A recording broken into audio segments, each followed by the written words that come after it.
നമസ്കാരം, ന്യൂസ് അപ്ഡേറ്റ്സിലേക്ക് സ്വാഗതം. പ്രധാന വാർത്തകൾ നോക്കാം.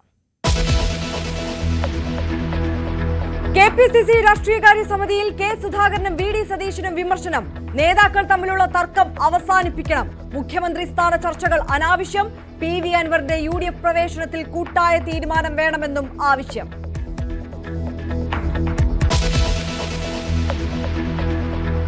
പ്രസംഗത്തിന്റെ പേരിൽ രാഹുൽ ഗാന്ധിക്കെതിരെ വീണ്ടും കേസ്. FIR ഇട്ടത് അസം പോലീസ്. ഭരണകൂടത്തിനെതിരെ പോരാടുമെന്ന പരാമർശത്തിൽ കേസ്.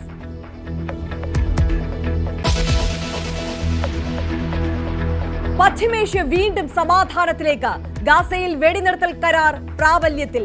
ഇസ്രയേൽ വഴങ്ങിയത് മോചിപ്പിക്കുന്നവരുടെ പട്ടിക ഹമാസ് പുറത്തുവിട്ടതോടെ അവസാനമാകുന്നത് 15 മാസം നീണ്ട യുദ്ധത്തിന്.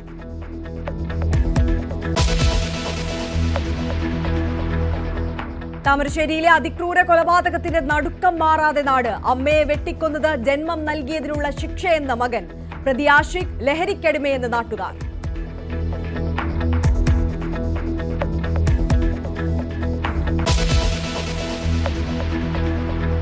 കൂത്താട്ടുകുളത്തെ പോലീസ് വീഴ്ചയിൽ അന്വേഷണം. തട്ടിക്കൊണ്ടുപോയ CPM പ്രവർത്തകർക്കെതിരെ പരാതി നൽകുമെന്ന വനിതാ കൌൺസിലർ.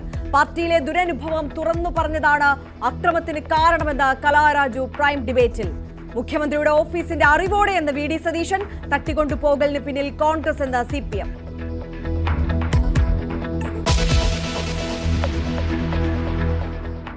CPM ലീഡർഷിപ്പ് ഹൈജാക്ക് ചെയ്യപ്പെടുന്നു എന്നുള്ളതാണ്. പ്രത്യേകിച്ചും ഉദാഹരണമായിട്ട് മുഹമ്മദ് റിയാസിന് CPM-നകത്തുണ്ടാകുന്ന സ്വാധീനം. കേരളത്തിൽ കുറച്ചു കാലമായി നാം കേൾക്കുന്നത് CPM-ന്റെ ഔദ്യോഗികമായിട്ടുള്ള നയം പറയുന്നത് നിയമസഭയിലായാലും പുറത്തായാലും പാർട്ടി സെക്രട്ടറിയോ പാർട്ടി പൊളിറ്റ് ബ്യൂറോ മെമ്പറല്ല. എങ്ങനെയാണ് ഒരു മന്ത്രിസഭയിലെ കേവലം ഒരു മന്ത്രി മാത്രമായ മുഹമ്മദ് റിയാസിന് പാർട്ടി നിലപാടിൽ ഇങ്ങനെ അപ്പർ ഹാൻഡ് കിട്ടുന്നത്? അതൊരു നിർദ്ദിഷ്ട സമുദായമായതുകൊണ്ടാണ് എന്ന് ആരെങ്കിലും സംശയിച്ചാൽ അവരെ കുറ്റം പറയാൻ സാധിക്കുമോ? മന്ത്രി മുഹമ്മദ് റിയാസ് തീവ്രവാദ ഗ്രൂപ്പിന്റെ പ്രതിനിധിയെന്ന ഗുരുതര ആരോപണവുമായി MT രമേശ്. CPM-ന്റെ ലീഡർഷിപ്പ് ചില തീവ്രവാദ ഗ്രൂപ്പുകൾ ഹൈജാക്ക് ചെയ്യുന്നു. സന്ദീപ് വാര്യർ BJP-യിൽ നിന്ന് പുറത്തുപോയത് പ്രീ പ്ലാൻഡ് നീക്കമെന്നും Q18 അഭിമുഖത്തിൽ BJP ജനറൽ സെക്രട്ടറി.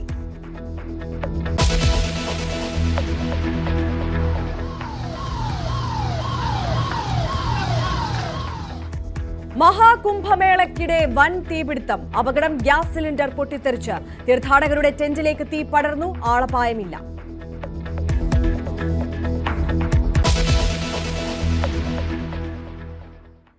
വിശദമായി നോക്കാം. രാഷ്ട്രീയകാര്യ സമിതിയിൽ KPCC അധ്യക്ഷൻ കെ സുധാകരനും പ്രതിപക്ഷ നേതാവ് വി ഡി സതീശനും വിമർശനം. ഇരു നേതാക്കളും തമ്മിലുള്ള തർക്കം അവസാനിപ്പിക്കണമെന്ന് നേതാക്കൾ. പാർട്ടിയിൽ ഐക്യം വേണമെന്ന് മുതിർന്ന നേതാവ് രമേശ് ചെന്നിത്തലയും പറഞ്ഞു. രാഷ്ട്രീയകാര്യ സമിതി മാറ്റിവെച്ചതും സതീശൻ KPCC നേതൃയോഗത്തിൽ പങ്കെടുക്കാത്തതിലും വിമർശനമുയർന്നു. മുഖ്യമന്ത്രി സ്ഥാന ചർച്ച ഇപ്പോൾ പാടില്ലെന്ന് മുതിർന്ന നേതാവ് PJ കുര്യൻ പറഞ്ഞു. PV അൻവറിന്റെ UDF പ്രവേശനത്തിൽ കൂട്ടായ തീരുമാനം വേണമെന്ന ആവശ്യവും സമിതിയിൽ ഉയർന്നു. ഡാൻ കുര്യൻ കൂടുതൽ വിവരങ്ങൾ നൽകും. ഡാൻ, ഈ സുധാകരൻ വി ഡി സതീശൻ തർക്കം അത് പാർട്ടിയുടെ പ്രവർത്തനത്തെ തന്നെ ബാധിക്കും. ഇനി തദ്ദേശ തെരഞ്ഞെടുപ്പൊക്കെ വരാനിരിക്കുന്ന സാഹചര്യത്തിൽ ഐക്യത്തോടെ പോയില്ലെങ്കിൽ അത് പാർട്ടിയുടെ ജയത്തെയും അടക്കം നിർണ്ണയിക്കുന്ന ഘടകമായി മാറും എന്ന തരത്തിലാണോ വിമർശനം ഉയർന്നത്? അതോടൊപ്പം അൻവറിന്റെ UDF പ്രവേശനം, ഇതുമായിട്ടൊക്കെ ബന്ധപ്പെട്ട വിഷയങ്ങളിൽ ഏത് തരത്തിലാണ് നിർദ്ദേശങ്ങളും തീരുമാനങ്ങളും ഒക്കെ ഉയർന്നത്? KPCC രാഷ്ട്രീയകാര്യ സമിതി യോഗത്തിൽ നേതൃത്വത്തിനെതിരെ പരസ്യമായ വിമർശനമാണ് മുതിർന്ന നേതാക്കൾ ഉൾപ്പെടെ പങ്കുവച്ചത്. പ്രതിപക്ഷ നേതാവും KPCC അധ്യക്ഷനും തമ്മിൽ നിലനിൽക്കുന്ന തർക്കം പാർട്ടിയിൽ യോജിപ്പോടെയുള്ള പ്രവർത്തനങ്ങൾക്ക് തന്നെ വലിയ തരത്തിൽ തടസ്സമായി മാറുന്നുവെന്ന വിമർശനമാണ് മുതിർന്ന നേതാക്കൾ ഉന്നയിച്ചത്. രമേശ് ചെന്നിത്തല ഉൾപ്പെടെയുള്ള നേതാക്കൾ ഐക്യത്തോടെ തദ്ദേശ തെരഞ്ഞെടുപ്പ് മുന്നിൽ കണ്ടുകൊണ്ട് പോകാൻ നേതൃത്വം തയ്യാറാകണമെന്ന് ആവർത്തിച്ച് ആവശ്യപ്പെട്ടു. അദ്ദേഹത്തെ പിന്തുണച്ചുകൊണ്ട് മറ്റ് നേതാക്കളും രംഗത്തെത്തുന്ന സാഹചര്യമുണ്ടായി. അതേസമയം മുഖ്യമന്ത്രി സ്ഥാനവുമായി ബന്ധപ്പെട്ട് ഉണ്ടായിരിക്കുന്ന തർക്കങ്ങൾ അത് വലിയ തരത്തിൽ പ്രവർത്തകർക്കിടയിൽ ആശയക്കുഴപ്പത്തിന് വഴിവെക്കും. ഇപ്പോൾ അത്തരം ചർച്ചകളിലേക്ക് കടക്കുന്നത് ദോഷം ചെയ്യുക മാത്രമേ പാർട്ടിക്ക് നിലവിൽ ചെയ്യുകയുള്ളൂ എന്ന അഭിപ്രായം PJ കുര്യൻ ഉൾപ്പെടെയുള്ളവർ പങ്കുവച്ചു. അതുകൊണ്ട് തന്നെ ഈ ഒരു ഘട്ടത്തിൽ വിജയം ലക്ഷ്യമാക്കിയുള്ള പ്രവർത്തനം മാത്രമാണ് നേതൃത്വത്തിന്റെ ഭാഗത്ത് നിന്ന് പ്രവർത്തകർ പ്രതീക്ഷിക്കുന്നത്. അതിനിടയിൽ ആശയക്കുഴപ്പമുണ്ടാക്കാൻ ഇത്തരം തർക്കങ്ങളിലേക്ക് കടക്കുന്നത് പാർട്ടിക്ക് അനുചിതമായ ഒരു സാഹചര്യം മാത്രമേ സൃഷ്ടിക്കുകയുള്ളൂവെന്നും നേതാക്കൾ വിലയിരുത്തി. അതിനു പുറമെ പുനഃസംഘടനാ വിഷയത്തിൽ തർക്കം നിലനിൽക്കുകയും അനിശ്ചിതമായത് നീണ്ടുപോവുകയും ചെയ്യുന്നത് അതിലുള്ള വിമർശനവും നേതാക്കളുടെ ഭാഗത്തുനിന്ന് ഉയർന്നു. PV അൻവറിന്റെ UDF പ്രവേശനത്തിൽ കൂട്ടായ തീരുമാനമാണ് വേണ്ടതെന്ന അഭിപ്രായവും നേതാക്കൾ പങ്കുവച്ചു. എന്തായാലും ഏറെ നാളുകൾക്ക് ശേഷം ചേർന്ന രാഷ്ട്രീയകാര്യ സമിതി യോഗത്തിലാണ് നേതൃത്വത്തിന്റെ അനൈക്യത്തിനെതിരെ പരസ്യമായ വിമർശനമുയർന്നത്. അതോടൊപ്പം പ്രതിപക്ഷ നേതാവ് കഴിഞ്ഞ 2 ആഴ്ചകൾക്ക് മുമ്പ് നടന്ന രാഷ്ട്രീയകാര്യ സമിതി KPCC നേതൃയോഗത്തിൽ പങ്കെടുക്കാതിരുന്നത് വിവാദമായിരുന്നു. അതിന് പിന്നാലെയാണ് കഴിഞ്ഞ ആഴ്ച KPCC രാഷ്ട്രീയകാര്യ സമിതി യോഗം അപ്രതീക്ഷിതമായി മാറ്റിവെക്കുന്ന ഒരു സാഹചര്യം ഉണ്ടായത്. ആ ഒരു കാര്യത്തിൽ ഹൈക്കമാൻഡ് നേതൃത്വത്തെ തന്നെ കേരളത്തിന്റെ ചുമതലയുള്ള AICC general secretary Deepa Das Munshi അതൃപ്തി അറിയിച്ചിരുന്നു എന്ന സൂചനകളൊക്കെ കഴിഞ്ഞ ദിവസങ്ങളിൽ പുറത്തു വന്നിരുന്നു. പക്ഷെ ഇന്ന് ദീപാദാസ് മുൻഷി മാധ്യമങ്ങളുടെ ചോദ്യത്തോട് അത് അങ്ങനെ ഒരു അതൃപ്തി ഉണ്ടായിട്ടില്ല എന്ന തരത്തിലുള്ള പ്രതികരണമാണ് നടത്തിയത്. അത് പരസ്യമായ ഒരു വിമർശനങ്ങളിലേക്ക് കടക്കുന്നത് പാർട്ടിയെ പ്രതിരോധത്തിലാക്കുന്നത് കൊണ്ട് അവർ അതിന് മുതിർന്നില്ല എന്ന വിവരങ്ങൾ തന്നെയാണ് പുറത്തു വരുന്നത്. എന്തായാലും പാർട്ടിക്കുള്ളിൽ നേതൃത്വം ഐക്യത്തോടെ പോകേണ്ടതിന്റെ അനിവാര്യത തന്നെയാണ് എല്ലാ നേതാക്കളും ഒരുപോലെ ചൂണ്ടിക്കാണിച്ചു. ഡാൻ, അതേസമയം തന്നെ കോൺഗ്രസ് ഈ ഘട്ടത്തിൽ നേരിടുന്ന വലിയൊരു വിവാദമാണ് DCC ട്രഷററായിരുന്ന NM വിജയന്റെ മകന്റെയും ആത്മഹത്യയുമായി ബന്ധപ്പെട്ട പ്രശ്നങ്ങൾ. ഈ വിഷയത്തിൽ എങ്ങനെ മുന്നോട്ട് പോകാൻ ആണ് പാർട്ടി ആലോചിക്കുന്നത്? അത്തരത്തിൽ എന്തെങ്കിലും ആലോചന ഉണ്ടായോ? മറ്റ് നേതാക്കന്മാരുടെ ഭാഗത്ത് നിന്ന് ഈ വിഷയത്തിൽ ഏതെങ്കിലും തരത്തിൽ പ്രതികരണങ്ങളോ വിമർശനങ്ങളോ ഉണ്ടായിട്ടുണ്ടോ? തിരുവഞ്ചൂർ രാധാകൃഷ്ണൻ അധ്യക്ഷനായ സമിതിയുടെ 4 സമിതിയുടെ ആഭ്യന്തര അന്വേഷണ റിപ്പോർട്ട് ലഭിച്ചതിന് ശേഷം മാത്രം ഇതിൽ തുടർ നടപടികൾ മതി എന്നൊരു നിലപാടിലാണ് KPCC നേതൃത്വം. രാഷ്ട്രീയകാര്യ സമിതിയിലും അത്തരത്തിലുള്ള അഭിപ്രായം തന്നെയാണ് ഉയർന്നത്. പക്ഷേ വയനാട് DCC അധ്യക്ഷൻ ഉൾപ്പെടെ എതിരെ കഴിഞ്ഞ ഏതാനും ദിവസങ്ങളായി പ്രാദേശികമായ നേതൃത്വത്തിന്റെ വികാരമുണ്ടായിരുന്നു. അത് രാഷ്ട്രീയകാര്യ സമിതി യോഗത്തിലും പ്രതിഫലിച്ചു എന്ന സൂചനകളാണ് പുറത്തുവരുന്നത്. പക്ഷേ തിടുക്കത്തിലൊരു നടപടിയിലേക്ക് കടക്കുന്നതിന് പകരം സാഹചര്യങ്ങൾ അവധാനതയോടെ മനസ്സിലാക്കിയതിനു ശേഷം റിപ്പോർട്ട് ലഭിക്കുന്നതിന്റെ അടിസ്ഥാനത്തിൽ അതിൽ തുടർ നടപടി മതി എന്നൊരു തീരുമാനത്തിലേക്കാണ് നേതൃത്വം എത്തുന്നതെന്നാണ് നമുക്ക് മനസ്സിലാക്കാൻ കഴിയുന്നത്. തിടുക്കത്തിലൊരു തീരുമാനമെടുക്കുകയും നടപടിയിലേക്ക് കടക്കുകയും ചെയ്താൽ അത് എതിർ രാഷ്ട്രീയ കക്ഷികൾ പാർട്ടിക്കെതിരെ ആയുധമാക്കി ഉപയോഗിക്കും. അതിന്റെ തിരിച്ചടി വയനാട്ടിൽ മാത്രമായിരിക്കില്ല ഉണ്ടാകുക എന്ന ഒരു വിലയിരുത്തൽ കൂടി നേതൃത്വത്തിനുണ്ട്. അതുകൊണ്ടാണ് അങ്ങനെ ഒരു നിലപാടിലേക്ക് നേതൃത്വം എത്തുന്നതെന്നാണ് നമുക്ക് ലഭ്യമാകുന്ന വിവരങ്ങൾ. ഡാൻ കുര്യനാണ് വിവരങ്ങൾ നൽകിയത്. രാഷ്ട്രീയകാര്യ സമിതി യോഗത്തിൽ KPCC അധ്യക്ഷൻ K സുധാകരനും പ്രതിപക്ഷ നേതാവ് VD സതീശനുമെതിരെ വിമർശനം ഉന്നയിച്ചിരിക്കുന്നു മറ്റ് നേതാക്കൾ. അനൈക്യം അതൊരു പ്രധാന വിഷയമായി ഇന്നത്തെ KPCC രാഷ്ട്രീയകാര്യ സമിതി യോഗത്തിൽ ചർച്ചയായി വന്നിരിക്കുന്നു. മറ്റ് വാർത്തകളിലേക്ക് കൂടി. പ്രസംഗത്തിന്റെ പേരിൽ പ്രതിപക്ഷ നേതാവ് രാഹുൽ ഗാന്ധിക്കെതിരെ വീണ്ടും കേസ്. ഇന്ത്യൻ ഭരണകൂടത്തിനെതിരായി പോരാടുകയാണെന്ന പരാമർശത്തിൽ FIR ഇട്ടു. അസമിലെ ഗുവാഹത്തിയിലെ പാൻ ബസാർ പോലീസ് സ്റ്റേഷനാണ് കേസെടുത്തിരിക്കുന്നത്. ഭാരതീയ ന്യായ സംഹിത 152, 197, 1 വകുപ്പുകൾ ചുമത്തിയാണ് FIR ഇട്ടിരിക്കുന്നത്. നാഷണൽ ഡെസ്കിൽ നിന്ന് കിരൺ ബാബു വിവരങ്ങൾ നൽകും. കിരൺ, വിശദാംശങ്ങൾ. രാഹുൽ ഗാന്ധിയെ പ്രസംഗത്തിലെ പരാമർശത്തിന്റെ പേരിൽ കേസ് മുമ്പും എടുത്തിരിക്കുകയും അദ്ദേഹത്തിന്റെ MP സ്ഥാനത്തിനടക്കം അയോഗ്യതയൊക്കെ ഉണ്ടായിരുന്നു. ഇപ്പോൾ രാഹുൽ ഗാന്ധി പ്രതിപക്ഷ നേതാവ് ശേഷവും അതിൽ മാറ്റമില്ല എന്നതാണ്. കോൺഗ്രസിന്റെ പുതിയ മന്ദിരത്തിന്റെ ഉദ്ഘാടന ചടങ്ങിൽ അദ്ദേഹം നടത്തിയ പ്രസംഗമാണ് ഇപ്പോൾ കേസിന് ആധാരമായിരിക്കുന്നത്. അവിടെ അദ്ദേഹം പറഞ്ഞതിന്റെ ചുരുക്കം ഇങ്ങനെയാണ്: BJPയും RSSും ഈ 2 രാഷ്ട്രീയ സംഘടനകൾ ഇന്ത്യയിലെ എല്ലാ ഭരണഘടനാ സ്ഥാപനങ്ങളും കൈയടക്കിയിരിക്കുകയാണ്. ഈ ഭരണഘടനാ സ്ഥാപനങ്ങളെല്ലാം ഇവർ കൈയടക്കിയതിനെതിരായിട്ടുള്ള ഒരു നേരായ പോരാട്ടമാണ് കോൺഗ്രസ് നയിക്കുന്നത്. മറുഭാഗത്ത് അങ്ങനെ ഒരു നേരായ പോരാട്ടമല്ല, ഒരു ഫെയർ ഫൈറ്റ് അല്ല മറുഭാഗത്ത് നയിക്കുന്നത്. അതുകൊണ്ട് തന്നെ BJPക്കും RSSനും ഇന്ത്യൻ ഭരണകൂടത്തിനുമെതിരായ പോരാട്ടമാണ് നമ്മൾ ഇപ്പോൾ നയിക്കുന്നത്. ഈ പരാമർശത്തിലെ ഭരണകൂടത്തിനെതിരായ പോരാട്ടമാണ് നയിക്കുന്നത് എന്ന ഭാഗം ചൂണ്ടിക്കാണിക്കാണ് ഒരു BJP അനുഭാവിയായ ഒരാൾ അസമിന്റെ തലസ്ഥാനമായ ഗുവാഹത്തിയിലെ പാൻ ബസാർ പോലീസ് സ്റ്റേഷനിൽ പരാതി നൽകിയത്. ഈ പാൻ ബസാർ പോലീസ് സ്റ്റേഷനിലെ പോലീസാണ് രാഹുൽ ഗാന്ധിക്കെതിരെ FIR ഇട്ടിരിക്കുന്നത്. അദ്ദേഹം ഈ പരാമർശം രാജ്യദ്രോഹപരമായ പരാമർശമാണെന്നും രാജ്യത്തിന്റെ ഐക്യത്തെയും അഖണ്ഡതയും തകർക്കുന്ന പരാമർശമാണ് എന്നായിരുന്നു പ്രധാനപ്പെട്ട പരാതിയിൽ പറഞ്ഞിരുന്നത്. ഈ വിഷയത്തിലാണ് ഇപ്പോൾ കേസെടുത്തിരിക്കുന്നത്. BJP-യിൽ നിന്നും JP നദ്ദ, ദേശീയ അധ്യക്ഷൻ JP നദ്ദ പ്രതികരിച്ചിരിക്കുന്നത് രാജ്യത്തിനെതിരായ കോൺഗ്രസിന്റെ വികൃത മുഖമാണ് ഇപ്പോൾ ഇതിലൂടെ വെളിവായിരിക്കുന്നത് എന്നുള്ള പ്രതികരണം അദ്ദേഹത്തിന്റെ ഭാഗത്തുനിന്നുണ്ടായിരിക്കുന്നു. കേന്ദ്ര ധനമന്ത്രി നിർമ്മലാ സീതാരാമൻ പറയുന്നത് ഇന്ത്യൻ സ്റ്റേറ്റിനെ എതിർക്കുന്ന ഒരാൾ എന്തിനാണ് നിരന്തരം ഭരണഘടന ഉയർത്തിപ്പിടിച്ച് സമരം ചെയ്യുന്നത്, അതിനെതിരെയുള്ള വിമർശനം ഉയർന്നിരിക്കുന്നത്. കോൺഗ്രസിന്റെ ഭാഗത്തുനിന്ന് എന്തായാലും ഔദ്യോഗികമായ മറുപടി ഇതുവരെയും ഉണ്ടായിട്ടില്ല. പക്ഷേ BJP ഇതൊരു വലിയ രാഷ്ട്രീയ ആയുധമാക്കി മാറ്റാൻ തന്നെ നിശ്ചയിച്ച തരത്തിലാണ് പ്രതികരണങ്ങൾ വരുമ്പോൾ നമുക്ക് മനസ്സിലാകുന്നത്, അല്ലേ? അതെ, അതുതന്നെയാണ് ആര്യ. പ്രധാനമായും നേരത്തെയും രാഹുൽ ഗാന്ധിയുടെ പ്രസംഗത്തിന്റെ ചില ഭാഗങ്ങൾ അടർത്തി മാറ്റിയാണ് അദ്ദേഹത്തിനെതിരെ കേസെടുക്കുകയും രാഹുൽ ഗാന്ധിക്കെതിരെ രാജ്യത്തിന്റെ വിവിധ ഭാഗങ്ങൾ, ഗുജറാത്തിലെ കോടതിയാണ് നേരത്തെ കേസെടുത്തത്. രാജ്യത്തിന്റെ വിവിധ ഭാഗങ്ങളിലെ കോടതിയിൽ ആർക്കും ഒരു പ്രസംഗത്തിന്റെ പേരിൽ പ്രസംഗം ഞാൻ ഇന്ന സംസ്ഥാനത്ത് നിന്നാണ് കേട്ടത്, അതുകൊണ്ട് എനിക്ക് ആ സംസ്ഥാനത്ത് കേസ് കൊടുക്കാനുള്ള അവകാശമുണ്ട്, അങ്ങനെ ഇന്ത്യയിൽ ഒരു ഉണ്ടായിരുന്ന ഒരു പതിവ് തെറ്റിച്ചുകൊണ്ടാണ് അത്തരം കേസുകളൊക്കെ വരികയും രാഹുൽ ഗാന്ധിയെ MP സ്ഥാനത്ത് നിന്ന് ഒരു വേള അയോഗ്യനാക്കുകയും ഒക്കെ ചെയ്തിരുന്നു. പിന്നീടാണ് കേസിൽ അദ്ദേഹത്തിന്റെ ആ വിധിയൊക്കെ മാറ്റമുണ്ടായത്. വയനാട് ഉപതെരഞ്ഞെടുപ്പ് ഉണ്ടാകുമോ എന്നുള്ള സാഹചര്യം ഒക്കെ നേരത്തെ ഉണ്ടായതൊക്കെ നമുക്കറിയാവുന്ന സാഹചര്യമാണ്. സമാനമായ രീതിയിലാണ് പ്രതിപക്ഷ നേതാവായ ശേഷവും അദ്ദേഹം നടത്തിയ ഒരു പ്രസംഗത്തിൽ നിന്ന് ഒരു ഭാഗം അടർത്തിയെടുത്ത് ഒരു ഗുഹത്തിലെ ഒരു പോലീസ് സ്റ്റേഷനിലേക്ക് ഒരാൾ പരാതി നൽകുന്നു. ആ പോലീസ് സ്റ്റേഷൻ ഒരു രാജ്യത്തെ പ്രതിപക്ഷ നേതാവിനെതിരെ അവിടെ നിന്ന് കേസെടുക്കുന്നു. ആ കേസാണ് ഇപ്പോൾ നിലനിൽക്കുന്നത്. എന്തായാലും BJP-യുടെ ഭാഗത്തു നിന്ന് ശക്തമായ ആക്രമണമാണ് രാഹുൽ ഗാന്ധിക്കെതിരെ ഉയരുന്നത്. രാഹുൽ ഗാന്ധി രാജ്യവിരുദ്ധനാണ് എന്നുള്ള രീതിയിൽ കോൺഗ്രസ് രാജ്യവിരുദ്ധമാണ്, അതുകൊണ്ട് അതിന്റെ വികൃത മുഖമാണ് പുറത്തു വരുന്നതെന്ന് JP നദ്ദയെ പോലെ BJP-യുടെ ഏറ്റവും പ്രധാനപ്പെട്ട നേതാവ് പ്രതികരിക്കുന്നു. അതോടൊപ്പം തന്നെ നിർമ്മലാ സീതാരാമനെ പോലെ കേന്ദ്ര ധനമന്ത്രി പ്രതികരിക്കുന്നു. രാഹുൽ ഗാന്ധി എന്തിനാണ് രാജ്യത്തിനെതിരെ പോരാടുന്നത്, രാഹുൽ ഗാന്ധി എന്തിനാണ് ഭരണഘടന കയ്യിലേന്തുന്നത് എന്നുള്ള ചോദ്യം ഉന്നയിക്കുന്നു. എന്തായാലും വരും ദിവസങ്ങളിൽ ഇത് പ്രധാനപ്പെട്ട ഒരു വിവാദമായും നിയമ പോരാട്ടമായും ഒക്കെ മാറാൻ സാധ്യതയുള്ള ഒന്നാണ്. തീർച്ചയായും കിരൺ ബാബുവാണ് വിവരങ്ങൾ നൽകിയത്. എന്തായാലും പ്രസംഗത്തിന്റെ പേരിൽ വീണ്ടും രാഹുൽ ഗാന്ധിക്ക് നേരെ കേസ് വന്നിരിക്കുന്നു. മറ്റു വാർത്തകളിലേക്ക് കൂടി. തന്നെ തട്ടിക്കൊണ്ടുപോയ CPM പ്രവർത്തകർക്കെതിരെ സ്ത്രീത്വത്തെ അപമാനിച്ചതിനടക്കം കേസെടുക്കണമെന്ന് കൂത്താട്ടുകുളം നഗരസഭാ കൗൺസിലർ കലാരാജു. തനിക്ക് ഏൽക്കേണ്ടി വന്ന ശാരീരിക മാനസിക പീഡനങ്ങൾക്ക് പോലീസിൽ പരാതി നൽകുമെന്നും ഇവർ ന്യൂസ് 18നോട് പറഞ്ഞു. ആരെയും തട്ടിക്കൊണ്ടുപോയിട്ടില്ലെന്നും അത് കോൺഗ്രസിന്റെ പണിയാണെന്നും CPM ജില്ലാ സെക്രട്ടറി CN മോഹനൻ പ്രതികരിച്ചു.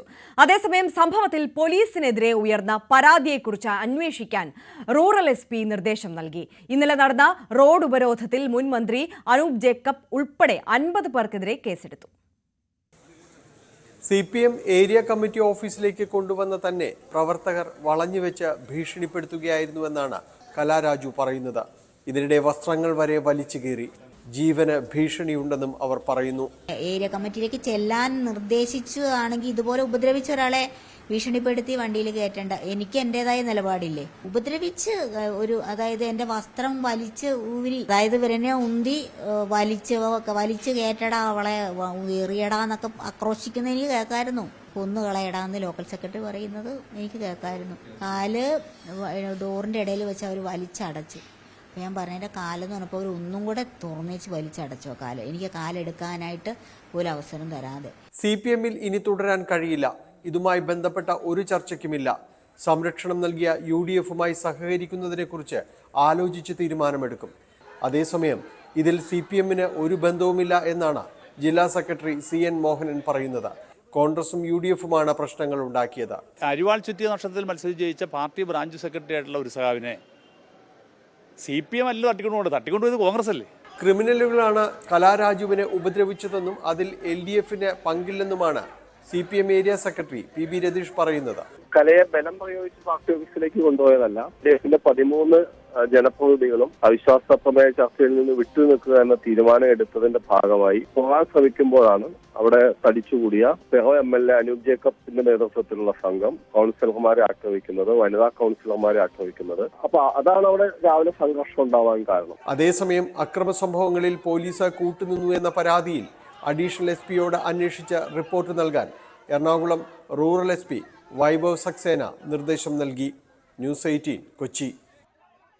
കൂത്താട്ടുകുളത്ത് കൗൺസിലറെ തട്ടിക്കൊണ്ടുപോകാൻ DYSP സഹായിച്ചുവെന്ന ആരോപണത്തിൽ റിപ്പോർട്ട് തേടിയതായി റൂറൽ SP വൈഭവ് സക്സേന. വീഴ്ചയുണ്ടെങ്കിൽ ശക്തമായ നടപടിയുണ്ടാകും. കേസിൽ അറസ്റ്റ് ഉണ്ടാകുമെന്നും SP പറഞ്ഞു. ഇതുവരെ എനിക്ക് റിട്ടൺ പരാതിയൊന്നും കിട്ടിയിട്ടില്ല. പക്ഷേ വെർബൽ പരാതിൻ്റെ അടിസ്ഥാനത്തിൽ ഓൾറെഡി ഞാൻ അഡീഷണൽ എസ്.പിനെ പറഞ്ഞിരുന്നു ഒരു വിശദമായ ഈ കാര്യങ്ങൾ അന്വേഷിച്ച് എന്നോട്ടൊരു റിപ്പോർട്ട് സബ്മിറ്റ് ചെയ്യാൻ വേണ്ടി. പാരലായിട്ട് സ്പെഷ്യൽ ബ്രാഞ്ച് DYSP ഞാൻ ഈ കാര്യങ്ങളെല്ലാം അന്വേഷിച്ച് ഉടൻ തന്നെ എന്നോട്ടൊരു റിപ്പോർട്ട് സബ്മിറ്റ് ചെയ്യാൻ വേണ്ടി പറഞ്ഞിരുന്നു. റിപ്പോർട്ടിൽ വീഴ്ച ആണെങ്കിൽ തീർച്ചയായിട്ടും ആ റിപ്പോർട്ട് മേലെ ഉദ്യോഗസ്ഥർക്ക് നടപടിയെടുക്കാൻ വേണ്ടി ഞാൻ ഫോർവേഡ് ചെയ്യാം. കുത്താട്ടുകുളത്തെ കൗൺസിലർ കലാരാജുവിനോട് കാണിച്ചത് ക്രൂരതയെന്ന് പ്രതിപക്ഷ നേതാവ് VD സതീശൻ. മുഖ്യമന്ത്രിയുടെ ഓഫീസിന്റെ അറിവോടുകൂടിയാണ് ക്രൂരത. നാണം കെട്ട പാർട്ടിയും നാണം കെട്ട പോലീസുമാണ്. പോലീസുകാർ എന്തിനാണ് കാക്കിയിട്ട് നടക്കുന്നതെന്നും VD സതീശൻ ചോദിച്ചു. ഇത് കേരളമാണോ? നമ്മുടെ കേരളമാണോ ഇത്? എന്നിട്ട് അവരോട് അവരുടെ മൊഴി വരെ ഇതുവരെ ഒപ്പിട്ട് മേടിച്ചിട്ടില്ല. അവരുടെ മകനെ വിളിച്ച് അവരോട് പോലീസ് സ്റ്റേഷനിലേക്ക് വരാൻ പറയാം. പോലീസ്, ഈ നാണം കെട്ട പോലീസ് കേരളത്തിൽ, ഈ മുഖ്യമന്ത്രിയുടെ ഓഫീസിൽ ഉപജാപക സംഘം നിയന്ത്രിക്കുന്ന ഈ നാണം കെട്ട പോലീസ്, സ്ത്രീകൾ, ഒരു സ്ത്രീയെ, സ്വന്തം പാർട്ടിയിലെ ഒരു കൗൺസിലറെ, ഇപ്പൊ ഇന്ന് വേറൊരു വെളിപ്പെടുത്തൽ വന്നല്ലോ, സ്വന്തം പാർട്ടിക്കാരനെ കൊന്നത് സ്വന്തം CPM-കാർ തന്നെയാണ് സലീമിനെ കൊന്നതെന്ന് സലീമിന്റെ വാപ്പ പറഞ്ഞല്ലോ. ഇപ്പൊ എല്ലാവരുടെയും നേരെ മെക്കിട്ട് കയറ്റം കഴിഞ്ഞ് സ്വന്തം പാർട്ടിക്കാരുടെ നേരെ സ്വന്തം പാർട്ടി കൗൺസിലറെ തട്ടിക്കൊണ്ടുപോകുന്ന ഇതുപോലത്തെ ഒരു നാണം കെട്ട പാർട്ടി ഒരു സ്ത്രീയെ പരസ്യമായി അപമാനിച്ച് ഈ പോലീസുകാരനെതിരെ കാക്കിയിട്ടുണ്ട് നടക്കുന്നത്. കൊട പിടിച്ചു കൊടുക്കുകയാണ് ഇത്തരം വൃത്തികേടുകൾക്ക്. അയാളാണ് വഴിയൊരുക്കി കൊടുത്തത്. അയാൾക്കെതിരെ നടപടിയെടുത്തോ? ഇതൊക്കെ കേരളമാണ് എന്ന് മറന്നുപോകരുത്. കലാരാജുവിനെ ആക്രമിച്ചത് CPM-ന്റെ മാഫിയ പ്രവർത്തനം മറച്ചുവെക്കാനെന്ന് മാത്യു കുഴൽനാടൻ. ഒരു വനിത ആക്രമിക്കപ്പെട്ടിട്ടും CPM വനിതാ നേതാക്കൾ ഒന്നും മിണ്ടിയിട്ടില്ല. മാഫിയ രാഷ്ട്രീയത്തിന്റെ ഇരയാണ് കലാരാജുവെന്നും മന്ത്രി വീണ ജോർജും ശ്രീമതി ടീച്ചറും ഉൾപ്പെടെയുള്ളവർ മറുപടി പറയണമെന്നും മാത്യു കുഴൽനാടൻ ആവശ്യപ്പെട്ടു. പണത്തോടുള്ള ആർത്തിയും അധികാരത്തിന്റെ ധാർഷ്ട്യവും ധിക്കാരവും ചേർന്ന് ഒരു മാഫിയ പാർട്ടിയായി CPM മാറിയിരിക്കുന്നു. അതിന് ഏറ്റവും നേതൃത്വം കൊടുക്കുന്ന പിണറായി വിജയന്റെ ശൈലി തന്നെ, ആ കുടുംബത്തിന്റെ ശൈലി തന്നെ CPM-ന്റെ ഓരോ നേതാക്കന്മാരും അഡോപ്റ്റ് ചെയ്തതിന്റെ ഭാഗമായിട്ടാണ് വിധവയായ, പാവം, നിരാലംബയായ, നിസ്സഹായയായ കലാരാജുവിനെ ഇന്ന് ഈ അവസ്ഥയിലും ഗതിയും ഉണ്ടായത്. സ്ത്രീ സുരക്ഷയെക്കുറിച്ചും സ്ത്രീ സംരക്ഷണത്തെക്കുറിച്ചും വാതോരാതെ മുഖ്യമന്ത്രി അടക്കം പ്രസംഗിച്ചുകൊണ്ട് നടക്കുമ്പോൾ, സമ്മേളനങ്ങളിൽ പറഞ്ഞുകൊണ്ട് നടക്കുമ്പോൾ, നിയമസഭയിൽ പ്രസംഗിച്ചുകൊണ്ടിരിക്കുമ്പോൾ CPM എന്ന പാർട്ടി ഈ സ്ത്രീയോട് ചെയ്തതിനെ കുറിച്ച് എന്താണ് CPM-നും മുഖ്യമന്ത്രിക്കും പറയാനുള്ളത്? അതല്ലെങ്കിൽ വനിതാ മന്ത്രിമാരുണ്ടല്ലോ, വീണ ജോർജ് അടക്കമുള്ള വനിതാ മന്ത്രിമാരുണ്ട്, അല്ലെങ്കിൽ KK ശൈലജയുണ്ട്, PK ശ്രീമതിയുണ്ട്. ഇവർക്കൊന്നും ഈ വിഷയത്തിൽ ഒന്നും പറയാനില്ല. മന്ത്രി PA മുഹമ്മദ് റിയാസ് തീവ്രവാദ ഗ്രൂപ്പിന്റെ പ്രതിനിധിയെന്ന് MT രമേശ്. CPM-ന്റെ ലീഡർഷിപ്പ് ചില തീവ്രവാദ ഗ്രൂപ്പുകൾ ഹൈജാക്ക് ചെയ്യുന്നു എന്നതിന്റെ തെളിവാണ് റിയാസിന്റെ പാർട്ടിയിലെ അപ്രമാദിത്വം. ഭൂരിപക്ഷത്തെ വേദനിപ്പിക്കുന്ന പരാമർശങ്ങളും മുഖ്യമന്ത്രിയും CPM നേതാക്കളും നടത്തുന്നതിന്റെ പിന്നിൽ മുഹമ്മദ് റിയാസ് ആണെന്നും BJP ജനറൽ സെക്രട്ടറി ആരോപിച്ചു. പിണറായി വിജയനല്ല ഇപ്പോൾ പാർട്ടിയിൽ കാര്യങ്ങൾ തീരുമാനിക്കുന്നത്. അടുത്ത മുഖ്യമന്ത്രി സ്ഥാനാർത്ഥിയായി മുഹമ്മദ് റിയാസിനെ ഉയർത്തിക്കാട്ടുന്നതും ഒരു സമുദായത്തിന്റെ താൽപര്യത്തിന് വേണ്ടിയാണെന്നും MT രമേശ് ആരോപിച്ചു. ന്യൂസ് 18 Q18-ലായിരുന്നു റിയാസിനെതിരെ MT രമേശിന്റെ കടുത്ത പരാമർശം. ഈഴവ സമുദായം BJP-യിലേക്ക് കൂടുതൽ പോകുന്നത് തിരിച്ചറിഞ്ഞുകൊണ്ടുള്ള CPM ചില നീക്കങ്ങൾ നടത്തുന്നു എന്നുള്ളൊരു വിലയിരുത്തലൊക്കെ ഉണ്ട്. അത് BJP എങ്ങനെയാണ്? ന്യൂനപക്ഷ പ്രീണനം എന്ന് പറയുന്നതിനേക്കാൾ കുറച്ചുകൂടി ശരി, ചില തീവ്രവാദ ഗ്രൂപ്പുകളുമായിട്ട് വഴിവിട്ട ബന്ധവും സഹായവും CPM-നുണ്ടായിരുന്നു. ഒരു ഘട്ടത്തിൽ CPM-നെ അവരാണ് നിയന്ത്രിക്കുന്നത് എന്ന് പോലും വന്നിരുന്നു. പ്രത്യേകിച്ചും CPM-നകത്തെ ചില പുതിയ നേതാക്കന്മാരുടെ ഉദയം, അവർക്ക് പ്രത്യേക പരിരക്ഷ കിട്ടുന്നു, അവർ പാർട്ടി കമ്മിറ്റിയേക്കാൾ മേലെയാകുന്നു, പാർട്ടി സെക്രട്ടറിയേക്കാൾ മേലെയാകുന്നു, എങ്ങനെയൊക്കെയുള്ള ആക്ഷേപങ്ങളുമൊക്കെ ആ പാർട്ടിക്കകത്ത് തന്നെ ഉയർന്നു വന്നിട്ടുള്ള നമ്മൾ വെളിയിൽ അറിഞ്ഞിട്ടുള്ളതാണ്. CPM ലീഡർഷിപ്പ് ഹൈജാക്ക് ചെയ്യപ്പെടുന്നു എന്നുള്ളതാണ്. പ്രത്യേകിച്ചും ഇപ്പോൾ ഉദാഹരണമായിട്ട് മുഹമ്മദ് റിയാസിന് CPM-നകത്തുണ്ടാകുന്ന സ്വാധീനം. കേരളത്തിൽ കുറച്ചു കാലമായി നാം കേൾക്കുന്നത് CPM-ന്റെ ഔദ്യോഗികമായിട്ടുള്ള നയം പറയുന്നത് നിയമസഭയിലായാലും പുറത്തായാലും പാർട്ടി സെക്രട്ടറിയോ പാർട്ടി പൊളിറ്റ് ബ്യൂറോ മെമ്പറല്ല. എങ്ങനെയാണ് ഒരു മന്ത്രിസഭയിലെ കേവലം ഒരു മന്ത്രി മാത്രമായ മുഹമ്മദ് റിയാസിന് പാർട്ടി നിലപാടിൽ ഇങ്ങനെ അപ്പർ ഹാൻഡ് കിട്ടുന്നത്? അതൊരു നിർദ്ദിഷ്ട സമുദായമായതുകൊണ്ടാണ് എന്ന് ആരെങ്കിലും സംശയിച്ചാൽ അവരെ കുറ്റം പറയാൻ സാധിക്കുമോ? ഏതെങ്കിലും ഘട്ടത്തിൽ CPM-ൽ മുഖ്യമന്ത്രിയുടെ ബന്ധുക്കൾ മന്ത്രിമാരായിട്ടുണ്ടോ? രണ്ട് കാര്യം. ഒന്നുകിൽ മുഖ്യമന്ത്രിയുടെ മകളുടെ ഭർത്താവ് എന്നുള്ള ഒരു പരിവേഷം, അല്ലെങ്കിൽ മുഹമ്മദ് റിയാസിനെ പിന്തുണക്കുന്ന ഒരു സമൂഹത്തിൻ്റെ പരിവേഷം. ഇത് രണ്ടുമാണല്ലോ വേണം. പാർട്ടി സെക്രട്ടറി എങ്ങനെയാണ് സനാതനധർമ്മത്തെ അശ്ലീലം എന്ന് പറയുന്നത്? അപ്പോൾ അത് വളരെ പർപ്പസ്ഫുള്ളി ഭൂരിപക്ഷ സമൂഹത്തിൻ്റെ വികാരങ്ങൾ വ്രണപ്പെടട്ടെ എന്ന് വിചാരിച്ചുകൊണ്ട് തന്നെയാണ്. ഏറ്റവും കൂടുതൽ ഹിന്ദുക്കൾ വോട്ട് ചെയ്തത് CPM-നാണ്. ആ CPM ഇങ്ങനെ നിലപാടെടുക്കണമെങ്കിൽ അതിന് പിറകിൽ എന്തെങ്കിലും കാരണമുണ്ടാവില്ലേ? ഞാൻ ആ കാരണത്തിലേക്കാണ് നിങ്ങൾ ശ്രദ്ധ ക്ഷണിച്ചത്. ആളുകൾ അടക്കം പറയുന്നു മുഹമ്മദ് റിയാസാണ് അടുത്ത CPM-ൻ്റെ മുഖ്യമന്ത്രി. അതുകൊണ്ടാണ് ഞാൻ പറഞ്ഞത്, അത് വളരെ ബോധപൂർവം കേരളത്തിൽ ചില താല്പര്യങ്ങളെ പുറത്ത് സൃഷ്ടിക്കുകയാണ്. CPM എന്ന് പറയുന്ന പാർട്ടിയെ ചില നിക്ഷിപ്ത താല്പര്യക്കാരും ചില ശക്തികളും ഹൈജാക്ക് ചെയ്തിരിക്കുന്നു എന്നുള്ളത് ഒരു വസ്തുതയാണ്. സന്ദീപ് വാര്യർ BJP-യിൽ നിന്ന് പുറത്തുപോയത് പ്രീ പ്ലാൻഡ് നീക്കമായിരുന്നുവെന്ന് MT രമേശ്. പരിഹരിക്കാൻ പറ്റാത്ത ഒരു പ്രശ്നവും ഉണ്ടായിരുന്നില്ല. തക്ക സമയം നേരത്തെ നോക്കിവെച്ച് പോകാൻ കാരണമുണ്ടാക്കുകയായിരുന്നുവെന്നും അതിന് പിറകിലെ ശരിയായ കാരണം പതിയെ പുറത്തുവരുമെന്നും MT രമേശ് പറഞ്ഞു. ന്യൂസ് 18 Q18-ലായിരുന്നു MT രമേശിന്റെ പ്രതികരണം. ഇതിനിടയിൽ സന്ദീപ് വാര്യർ എപ്പിസോഡ് ഉണ്ടായി. കുറച്ചും കൂടെ അവധാനതയോടുകൂടി അത് ഡീൽ ചെയ്യാൻ സംസ്ഥാന നേതൃത്വത്തിന് കഴിഞ്ഞില്ല. പ്രത്യേകിച്ച് ഒരു തെരഞ്ഞെടുപ്പ് തലയിൽ മുകളിൽ നിൽക്കുന്ന സമയത്ത് അങ്ങനെ ഒരു വിലയിരുത്തലൊക്കെ വളരെ രാഷ്ട്രീയമായിട്ട് പുറത്തുനിന്ന് വന്നില്ലേ ആ സമയത്ത്? പല പരിശ്രമങ്ങൾ നടത്തിയിട്ടുണ്ട്. ഒന്ന്, ഒരു പാർട്ടിയിൽ പ്രവർത്തിക്കുമ്പോൾ പ്രവർത്തകന്മാർക്ക് പ്രയാസങ്ങളും ബുദ്ധിമുട്ടുകളും ഉണ്ടാവും. അത് പക്ഷെ ചർച്ച ചെയ്ത് പരിഹരിച്ച് മുമ്പോട്ട് പോവുക എന്നുള്ളതാണ് വേണ്ടത്. പാർട്ടിയുടെ പല ആളുകളും സന്ദീപ് വാര്യരുടെ ഇടപെടാനും സംസാരിക്കാനും ഒക്കെ പരിശ്രമിച്ചിട്ടുണ്ടായിരുന്നു. പക്ഷേ അദ്ദേഹം അതിനൊന്നും വഴങ്ങിയിട്ടില്ല എന്നാണ് ഞാൻ മനസ്സിലാക്കുന്നത്. അതൊരു പ്രീ പ്ലാൻഡ് ആയിരുന്നു. BJP വിടുക എന്നുള്ളതൊരു പ്രീ പ്ലാൻഡ് ആയിരുന്നു. അതൊരു സന്ദർഭം നോക്കി നിൽക്കുകയായിരുന്നു എന്നാണ് അതിനുശേഷം വിലയിരുത്തുമ്പോൾ എനിക്ക് ബോധ്യമായുള്ളത്. അല്ലെങ്കിൽ പരിഹരിക്കാൻ പറ്റാത്ത ഒരു പ്രശ്നവും, സന്ദീപ് ഉന്നയിച്ചിട്ടുള്ളൊരു പ്രശ്നവും പരിഹരിക്കാൻ പറ്റാത്ത പ്രശ്നമായിരുന്നില്ല. വളരെ വളരെ വളരെ ചെറിയൊരു പ്രശ്നമായിരുന്നു. അപ്പോൾ അതിൻ്റെ പുറത്ത് ഒരാൾ പാർട്ടി വിടുക എന്ന് പറയുന്നത് നമുക്കങ്ങനെ ചിന്തിക്കാൻ പോലും കഴിയാത്ത സാഹചര്യമാണ്. അപ്പം നേരത്തെ പ്രീ പ്ലാൻഡ് ആയിരുന്നു. ഒരു ടൈം എന്നുള്ളത് അദ്ദേഹം നേരത്തെ ഫിക്സ് ചെയ്തിട്ടുണ്ടായിരുന്നു. അത് ആ ടൈം എത്തിയപ്പോൾ അദ്ദേഹം കാരണങ്ങൾ ഉണ്ടാക്കി പോയി എന്നാണ് ഞാൻ മനസ്സിലാക്കുന്നത്. ഈ അഭിമുഖത്തിന്റെ പൂർണ്ണരൂപം കാണാം ഇന്ന് രാത്രി 9 മണിക്ക് ന്യൂസ് 18 കേരളത്തിൽ. മറ്റു വാർത്തകളിലേക്ക്. ബ്രൂവറി ഭൂഗർഭജലം ഊറ്റിയെടുക്കുന്നതിന് വേണ്ടിയുള്ള പദ്ധതിയെന്ന് VD സതീശൻ. അധികൃതരെ പറ്റിച്ചാണ് ഭൂമി വാങ്ങിയതെന്നും ആവശ്യത്തിന് വെള്ളമില്ലാത്ത പാലക്കാട് എവിടെ നിന്നാണ് ഈ കമ്പനിക്ക് വേണ്ടി വെള്ളം കൊടുക്കാൻ പോകുന്നതെന്നും VD സതീശൻ ചോദിച്ചു. കമ്പനിയുടെ ഫയൽ 3 മാസം രഹസ്യമായി വെച്ചു. സംശയനിഴലിലുള്ള കമ്പനിക്ക് അനുമതി നൽകിയതിന് പിന്നിൽ അഴിമതിയാണെന്നും സതീശൻ ആരോപിച്ചു. ഭൂഗർഭജലം ഊറ്റിയെടുക്കാൻ വേണ്ടിയിട്ടുള്ള പദ്ധതിയാണ്. ഇവരുടെ ഈ പ്ലാന്റ് തുടങ്ങുമ്പോൾ തന്നെ ദശലക്ഷക്കണക്കിന് വെള്ളം വേണം. അവർക്ക് ഒരു 1.5 ഡസൻ പ്ലാന്റാണ് തുടങ്ങാൻ വേണ്ടിയിട്ട് അനുമതി കൊടുത്തിരിക്കുന്നത്. ഒരു തരി വെള്ളമില്ലാത്ത ഏറ്റവും കൂടുതൽ കേരളത്തിൽ ജലക്ഷാമം അനുഭവിക്കുന്ന പാലക്കാട്. അപ്പൊ പറയും ഇപ്പൊ ജലക്ഷാമത്തെ കുറിച്ച് ഞാൻ ഡേ 1 പറഞ്ഞിരുന്നു. ആദ്യത്തെ ദിവസം ഒരു കഞ്ചിക്കോടെന്നാ പറഞ്ഞത്, എലപ്പുള്ളി പഞ്ചായത്തിലാണ്. ഡേ 1 പറഞ്ഞിരുന്നു ജലക്ഷാമവും ഈ കമ്പനിയുടെ ഷെയ്ഡി ഇടപാടുകൾ നടത്തുന്ന ഈ കമ്പനിക്ക് മാത്രം ഇത് കൊടുക്കാൻ വേണ്ടി ഗൂഢാലോചനയാണ്. അതിന്റെ അകത്ത് അഴിമതി നടന്നിട്ടുണ്ട്. അല്ലെങ്കിൽ ഇത് രഹസ്യമായിട്ട് വെക്കേണ്ട ആവശ്യമില്ലല്ലോ. ഇല്ലെങ്കിൽ മാനദണ്ഡങ്ങൾ വെച്ച് എല്ലാവരും അപേക്ഷ കൊടുത്തിട്ട് ആ അപേക്ഷ പരിശോധിച്ചിട്ടൊക്കെയല്ലേ കൊടുക്കുന്നത്.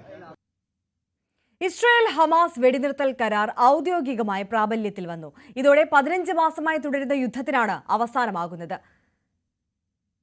ബന്ദികളെ മോചിപ്പിക്കുന്നവരുടെ പട്ടിക ഹമാസ് യഥാസമയം പുറത്തുവിട്ടിട്ടില്ലെന്ന് കാണിച്ച് ഇസ്രായേൽ കരാറിൽ നിന്ന് പിൻവാങ്ങുമെന്ന ആശങ്ക വന്നെങ്കിലും അവസാന നിമിഷം ഇത് പരിഹരിക്കാനായി. കരാർ പ്രാബല്യത്തിൽ വന്നതിന് തൊട്ടു പിന്നാലെ ഇസ്രായേൽ ദേശീയ സുരക്ഷാ മന്ത്രി രാജിവെച്ചു. വിവരങ്ങളുമായി ഇന്റർനാഷണൽ ഡെസ്കിൽ നിന്നും കിരൺ ബാബു ചേരുന്നു. കിരൺ, ബന്ദികളെ വിടാം എന്നുള്ളതായിരുന്നു ഹമാസിന്റെ ഭാഗത്തു നിന്നുള്ള ഒരു പ്രധാനപ്പെട്ട നിബന്ധന ഇസ്രായേലും ഹമാസുമായി എടുത്തിട്ടുള്ളതിൽ. അതിൽ ആദ്യഘട്ടത്തിൽ 3 ബന്ദികളെ ഇന്ന് വൈകുന്നേരം മോചിപ്പിക്കും എന്നുള്ളതായിരുന്നു ഹമാസ് അറിയിച്ചിരുന്നത്. ആ കാര്യത്തിലെ പുതിയ അപ്ഡേറ്റ്സ് എങ്ങനെയാണ്? 3 ബന്ദികളെ മോചിപ്പിച്ചിരിക്കുന്നു. ഇസ്രയേൽ ഹമാസ് വെടിനിർത്തൽ കരാർ നിലവിൽ ഔദ്യോഗികമായി വന്നിരിക്കുന്നു. ഇതാണ് ഏറ്റവും പുതിയ വാർത്ത. 15 മാസം നീണ്ട യുദ്ധം, 1.5 ലക്ഷത്തോളം മനുഷ്യരുടെ ജീവൻ നഷ്ടപ്പെടുത്തിയ യുദ്ധം, 48,000-ഓളം വരുന്ന പലസ്തീൻ മനുഷ്യരുടെയും 2,000-ഓളം വരുന്ന ഇസ്രയേലിൽ നിന്നുള്ള ആളുകളുടെയും ജീവൻ നഷ്ടപ്പെടുത്തിയ യുദ്ധം, 1,10,000-ഓളം വരുന്ന മനുഷ്യർക്ക് പരിക്കേറ്റ യുദ്ധം, പലസ്തീൻ ഗസയിൽ തന്നെ എത്രയോ പേർക്ക് പൂർണ്ണമായും അവരുടെ മുഴുവൻ ഇൻഫ്രാസ്ട്രക്ചറും നഷ്ടപ്പെട്ട വീടും ജീവനോപാധികളും ആശുപത്രിയും സ്കൂളുകളുമടക്കം സർവ്വ കെട്ടിടങ്ങളും നഷ്ടപ്പെട്ടു പോയ ഒരു യുദ്ധത്തിനാണ് 15 മാസം നീണ്ട ഒരു മനുഷ്യ കുരുതിക്കാണ് എന്തായാലും അവസാനമായിരിക്കുന്നത്. ഇറാഖിൻ്റെ മധ്യസ്ഥതയിൽ അമേരിക്കയിൽ നാളെ പ്രസിഡന്റ് സ്ഥാനത്തേക്ക് ചുമതലയേക്കുന്ന ഡൊണാൾഡ് ട്രംപിൻ്റെ ശക്തമായ സമ്മർദ്ദത്തിൽ ഈ യുദ്ധത്തിന് എന്തായാലും അവസാനമായിരിക്കുന്നു. ഇന്ന് രാവിലെയോടുകൂടി യുദ്ധത്തിന് ഔദ്യോഗികമായ വെടിനിർത്തൽ കരാർ നിലവിൽ വരും എന്നായിരുന്നു വ്യവസ്ഥ. എന്നാൽ രാവിലെ 33 അംഗ ആദ്യ ബന്ദികളുടെ പട്ടിക നൽകുന്നതിൽ ഹമാസ് വൈകി. ഇതോടുകൂടി വീണ്ടും ഇസ്രയേലിൻ്റെ ഭാഗത്ത് നിന്ന് ഗസയിലേക്ക് ആക്രമണമുണ്ടായി. ഇതേ സമയത്ത് തന്നെ ഇതിൽ ഇടപെട്ട മധ്യസ്ഥ സ്ഥാനത്ത് നിന്ന് ഖത്തറിൻ്റെ ഭാഗത്തു നിന്ന് ഇടപെടലുകൾ ഉണ്ടാകുന്നു. ആ 33 അംഗ പട്ടിക കൈമാറുന്നു. ഇതേ തുടർന്ന് ഔദ്യോഗികമായി തന്നെ വെടിനിർത്തൽ കരാർ അംഗീകരിക്കുന്ന ഇസ്രയേലിൻ്റെ ഭാഗത്തു നിന്നുള്ള വിവരം പുറത്തു വരുന്നു. ഇന്നിപ്പോൾ റെഡ് ക്രോസിന് 3 സ്ത്രീകളാണ് ആദ്യ ഘട്ടത്തിൽ അവരെ ബന്ദികളെ മോചിപ്പിക്കുന്നത്. ഈ 3 ബന്ദികളെയും റെഡ് ക്രോസ് വഴി ഇസ്രയേൽ സൈന്യത്തിൻ്റെ പക്കലേക്ക് നൽകുകയാണ് ചെയ്യുന്നത്. എന്തായാലും ഇതോടുകൂടി ഔദ്യോഗികമായി കരാർ നിലവിൽ വന്നിരിക്കുന്നു. ഇനി ഇസ്രയേലിൻ്റെ ഭാഗത്തു നിന്നുള്ള 87 തടവുകാരെ പലസ്തീൻ തടവുകാരെ മോചിപ്പിക്കും. അതും ഇന്ന് തന്നെ ഉണ്ടാകും എന്ന് പ്രതീക്ഷിക്കുന്നു. 42 ദിവസം നീളുന്നതാണ് ആദ്യഘട്ട വെടിനിർത്തൽ കരാർ. അതിൽ വിവിധ ഘട്ടങ്ങളായിട്ടാണ് ബന്ദികളെയും അതോടൊപ്പം തന്നെ തടവുകാരെയും പരസ്പരം ഇരുവരും മോചിപ്പിക്കുന്നത്. 16-ാം ദിവസം ഈ പ്രോസസ്സ് സംബന്ധിച്ച പ്രാഥമികമായ വിലയിരുത്തലുണ്ടാവും. അതിനുശേഷമാകും തുടർ പ്രോസസ്സ് സംബന്ധിച്ച തീരുമാനമുണ്ടാകുക. പൂർണ്ണമായും സൈനിക പിന്മാറ്റം എന്നതാണ് പലസ്തീൻ്റെ ആവശ്യമെങ്കിലും അത് ഇസ്രയേൽ അംഗീകരിച്ചിട്ടില്ല. പലസ്തീനിലെ ജനവാസ മേഖലയിൽ നിന്നും ഇസ്രയേൽ സൈന്യം പിന്മാറുകയും അതിർത്തിയിൽ 800 മീറ്ററോളം വരുന്ന ഒരു ബഫർ സോണിലേക്ക് ഈ സൈന്യം നിലയുറപ്പിക്കുകയും ചെയ്യും. ഗസയിൽ നിന്ന് പലായനം ചെയ്ത മനുഷ്യർക്ക് മടങ്ങി വരാനുള്ള അവസരം നിയന്ത്രണങ്ങളോടുകൂടി നൽകാനുള്ള ഇതും കരാറിൻ്റെ ഭാഗമായിട്ട് എന്തായാലും വന്നിട്ടുണ്ട്. എന്തായാലും 15 മാസത്തോളം നീണ്ട വലിയൊരു മനുഷ്യ കെടുതിക്കാണ് താൽക്കാലികമായിട്ടെങ്കിലും അത് സ്ഥിരമായ ഒരു അവസാനം ആകും എന്ന് നമുക്ക് പ്രതീക്ഷിക്കാം. അതിന് എന്തായാലും തുടക്കമായിരിക്കുന്നു എന്ന് വേണം കരുതാൻ. തീർച്ചയായും ആർ കിരൺ ബാബുവാണ് വിവരങ്ങൾ നൽകിയത്. സമാധാനം പുലരുമെന്ന വിശ്വാസത്തിലാണ്, പ്രതീക്ഷയിലാണ് ലോകം ഉള്ളത്. എന്തായാലും നിബന്ധന പ്രകാരം ആദ്യഘട്ട മോചനം 3 പേരുടെ മോചനമായിരുന്നു. അത് ഹമാസ് 3 ബന്ധികളെ മോചിപ്പിച്ചിരിക്കുകയാണ്. മറ്റു വാർത്തകളിലേക്ക് കൂടി. അമേരിക്കൻ പ്രസിഡന്റായി ചുമതലയേൽക്കുന്നതിന്റെ ഭാഗമായി ഡൊണാൾഡ് ട്രംപ് വാഷിംഗ്ടണിൽ എത്തി. സത്യപ്രതിജ്ഞാ ചടങ്ങുകൾക്ക് മുന്നോടിയായുള്ള ആഘോഷങ്ങൾ വെർജീനിയയിൽ നടന്നു.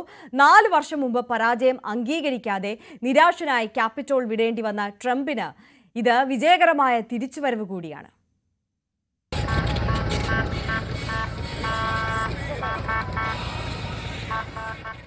വാഷിംഗ്ടണിന് ഏകദേശം 30 മൈൽ അകലെ വെർജീനിയയിലെ സ്റ്റെർലിംഗിലുള്ള തന്റെ ട്രംപ് നാഷണൽ ഗോൾഫ് ക്ലബിലെ ആഘോഷത്തോടെയാണ് അമേരിക്കയുടെ നിയുക്ത പ്രസിഡന്റ് അധികാരത്തിലേക്കുള്ള തിരിച്ചുവരവ് ഉത്സവമാക്കിയത്.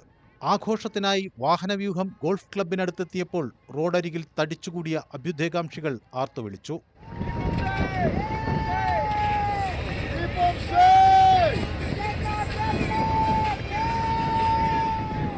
വിർജീനിയ ഗവർണർ ഗ്ലെൻ യങ്കിൻ, ആമസോൺ സ്ഥാപകൻ ജെഫ് ബെസോസ് തുടങ്ങിയവർ അഭിനന്ദനങ്ങളുമായി എത്തി. ട്രംപ് ജനക്കൂട്ടത്തെ അഭിസംബോധന ചെയ്തു. ഗസയിൽ വെടിനിർത്തൽ കരാർ യാഥാർത്ഥ്യമാക്കുന്നതിന് സഹായം നൽകിയ തന്റെ മിഡിൽ ഈസ്റ്റ് ദൂതൻ സ്റ്റീവ് വിറ്റ്കോഫിനെ പ്രശംസിച്ചു. പിന്നെ ക്ലബ് ഹൗസിന്റെ ബാൽക്കണിയിൽ വന്നു.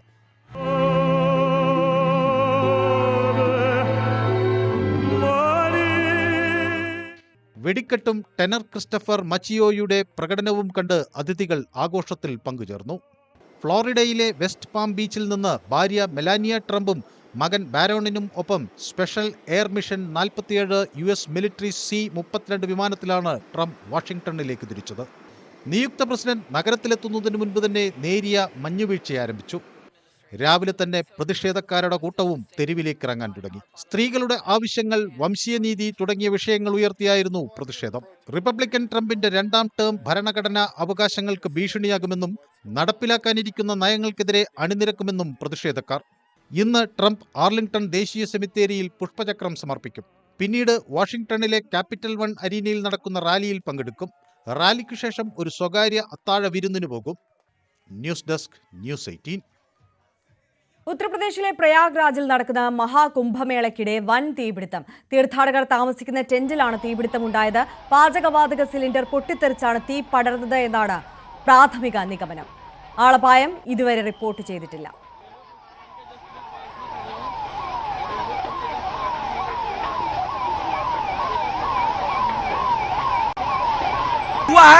पूरी मेहनत के साथ पूरी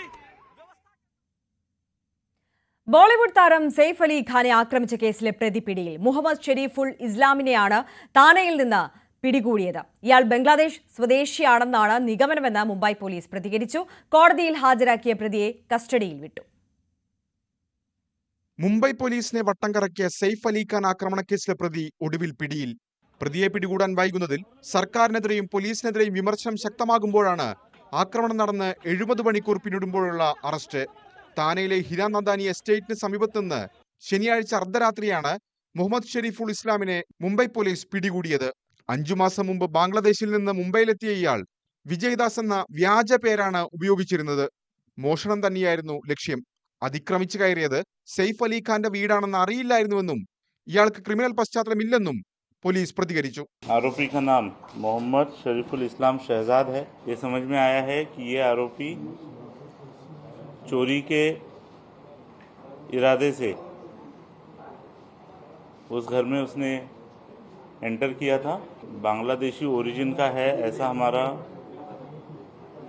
डाउट है। पिछले 5-6 महीने पहले मुंबई आया है ऐसा पता चला है।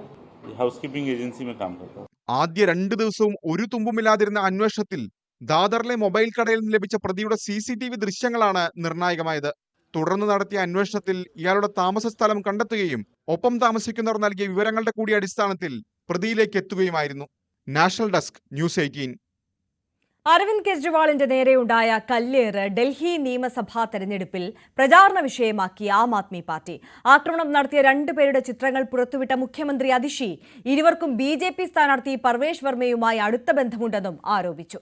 എന്നാൽ കെജ്രിവാളിനെതിരെ പ്രതിഷേധിച്ചവരെ വാഹനമിടിച്ച് കൊലപ്പെടുത്താൻ ശ്രമിച്ചുവെന്ന ആരോപണവുമായി BJPയും രംഗത്ത് വന്നു. ന്യൂഡൽഹിയിൽ നിന്ന് വീണ്ടും ജനവിധി തേടുന്ന അരവിന്ദ് കെജ്രിവാൾ മണ്ഡലത്തിൽ പര്യടനം നടത്തുന്നതിനിടെ ഇന്നലെ വൈകിട്ടായിരുന്നു ആക്രമണം. കെജ്രിവാളിന്റെ വാഹനം തടഞ്ഞ് BJP പ്രവർത്തകർ പ്രതിഷേധിക്കുന്നതിനിടെയാണ് കാറിന് നേരെ കല്ലേറുണ്ടായത്. കാറിന് മുകളിൽ കല്ല് പതിക്കുന്ന ദൃശ്യങ്ങൾ പുറത്തുവിട്ട ആം ആദ്മി പാർട്ടി വിഷയം ചർച്ചയാക്കുകയാണ്. സംഘത്തിലുണ്ടായിരുന്ന ഷങ്കി, രോഹിത് ത്യാഗി എന്നിവർ ന്യൂഡൽഹിയിലെ സ്ഥാനാർത്ഥി പർവേഷ് വർമ്മയ്ക്കൊപ്പമുള്ള ഫോട്ടോ മുഖ്യമന്ത്രി അതിഷി വാർത്താസമ്മേളനത്തിൽ പുറത്തുവിട്ടു. ക്രിമിനൽ കേസുകളിൽ പ്രതികളായ ഇരുവരും കേജ്രിവാളിനെ ആക്രമിക്കുക എന്ന ലക്ഷ്യത്തോടെയാണ് എത്തിയതെന്നും അതിഷി ആരോപിച്ചു. इस शख्स का नाम है शंकी, प्रवेश वर्मा जी के साथ पाए जाते हैं। उनके प्रचार में प्रवेश वर्मा जी के साथ लगे रहते हैं। एक हार्डकोर क्रिमिनल बैकग्राउंड का व्यक्ति है। इनका नाम है रोहित त्यागी, ये भी हार्डन्ड क्रिमिनल है। എന്നാൽ യുവാക്കളെ കേജ്രിവാളിന്റെ വാഹനമിടിച്ചെന്ന മറുവാദം ഉയർത്തുകയാണ് BJP. യുവാക്കളെ കണ്ടപ്പോൾ ഡ്രൈവർ ബ്രേക്ക് ചവിട്ടിയെങ്കിലും കാർ മുന്നോട്ടെടുക്കാൻ കേജ്രിവാൾ നിർദ്ദേശിക്കുകയായിരുന്നു. അപകടത്തിൽ ഒരു പ്രവർത്തകന് പരിക്കേറ്റതായും BJP സ്ഥാനാർത്ഥി പർവേഷ് വർമ്മ പ്രതികരിച്ചു. News desk, news 18. സമരം നടത്തുന്ന കർഷകരുമായി കേന്ദ്രം ചർച്ചയ്ക്ക്. കർഷകരുടെ ആവശ്യങ്ങളിൽ ചർച്ച നടത്തുമെന്ന് കേന്ദ്ര സർക്കാർ അറിയിച്ചതിനെ തുടർന്ന് കർഷക നേതാവ് ജഗജിത് സിംഗ് ദലേവാൾ ചികിത്സാ സഹായം സ്വീകരിക്കാനുള്ള അഭ്യർത്ഥന അംഗീകരിച്ചു. ഫെബ്രുവരി 14 ചണ്ഡീഗഡിൽ വെച്ചാണ് ചർച്ച. എന്നാൽ ഉപവാസം അവസാനിപ്പിക്കാൻ ദലേവാൾ തയ്യാറായിട്ടില്ല. വിളകളുടെ താങ്ങുവിലയ്ക്ക് നിയമപരിരക്ഷ ഏർപ്പെടുത്തുക, കാർഷിക കടങ്ങൾ എഴുതിത്തള്ളുക എന്നതുൾപ്പെടെയുള്ള ആവശ്യങ്ങൾ അംഗീകരിക്കും വരെ ഉപവാസം തുടരുമെന്ന നിലപാടിലാണ് ദലേവാൾ. തെരഞ്ഞെടുപ്പ് കമ്മീഷനെ പ്രശംസിച്ച് പ്രധാനമന്ത്രി നരേന്ദ്രമോദി. വോട്ടിംഗ് പ്രക്രിയയെ നവീകരിക്കുകയും ശക്തിപ്പെടുത്തുകയും ചെയ്ത കമ്മീഷൻ ജനങ്ങളെ ശാക്തീകരിച്ചതായി പ്രതിമാസ റേഡിയോ പരിപാടിയായ മൻ കി ബാത്തിൽ മോദി പറഞ്ഞു. തെരഞ്ഞെടുപ്പ് കമ്മീഷനെതിരെ പ്രതിപക്ഷ വിമർശനം തുടരുന്നതിനിടെയാണ് ദേശീയ വോട്ടേഴ്സ് ദിനത്തിന് മുന്നോടിയായുള്ള പ്രധാനമന്ത്രിയുടെ പ്രശംസ. മഹാകുംഭമേള നാനാത്വത്തിൽ ഏകത്വത്തിന്റെ ആഘോഷമെന്ന് വിശേഷിപ്പിച്ച മോദി കുംഭമേളയുടെ ഭാഗമായ യുവാക്കളെ അഭിനന്ദിച്ചു. 2025 ആദ്യ മൻ കി ബാത്താണ് ഇന്ന് നടന്നത്. ചാമ്പ്യൻസ് ട്രോഫി ടീമിൽ ഇടം നേടാതിരുന്ന സഞ്ജുവിനെ അനുകൂലിച്ചും എതിർത്തും ക്രിക്കറ്റ് ലോകം. സഞ്ജുവിനെ ഒഴിവാക്കിയതിൽ ദുഃഖമെന്ന് മുൻ കേരള ടീം പരിശീലകൻ P. ബാലചന്ദ്രൻ പറഞ്ഞു. സാഹചര്യം സൃഷ്ടിച്ചത് സഞ്ജു തന്നെയെന്നായിരുന്നു ക്രിക്കറ്റ് നിരീക്ഷകൻ ഡോക്ടർ N. അജിത് കുമാർ അഭിപ്രായപ്പെട്ടത്. സഞ്ജുവിനെ തഴഞ്ഞതിൽ സൈബർ ലോകത്ത് പ്രതിഷേധം ശക്തമാണ്.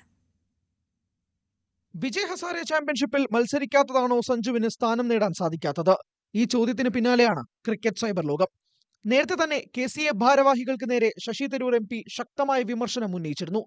KCA ഭാരവാഹികളുടെ ഈഗോ സഞ്ജുവിന്റെ കരിയർ തീർക്കുകയായിരുന്നുവെന്നായിരുന്നു MP യുടെ പ്രതികരണം. ക്രിക്കറ്റ് ലോകത്ത് ശക്തമായ പ്രതികരണങ്ങളാണ് ഉയരുന്നത്. സഞ്ജുവിന് സ്ഥാനം കിട്ടാത്തതിൽ ദുഃഖമുണ്ടെന്നും ടീമിൽ ഇടം നേടുമെന്ന് പ്രതീക്ഷിച്ചിരുന്നതായും മുൻ കേരള ടീം പരിശീലകൻ പി ബാലചന്ദ്രൻ പ്രതികരിച്ചു.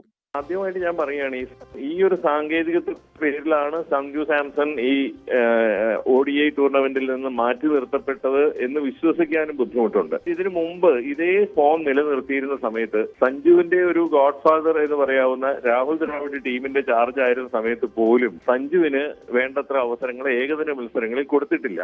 എന്നാൽ സഞ്ജു ഇടം നേടാത്തതിന്റെ കാരണം സഞ്ജു തന്നെയാണ് സൃഷ്ടിച്ചതെന്ന് ക്രിക്കറ്റ് നിരീക്ഷകൻ ഡോക്ടർ N. അജിത് കുമാർ പ്രതികരിച്ചു. തീർച്ചയായിട്ടും മാറ്റി നിർത്താൻ പാടില്ലായിരുന്നു എന്നാണ് എന്റെ പേഴ്സണൽ ഒപ്പീനിയൻ അത് തന്നെയാണ്. കാരണം സഞ്ജു ടീമിൽ ഇല്ല എന്ന് കേട്ടപ്പോൾ തന്നെ ആദ്യം വിഷമമുണ്ടായി.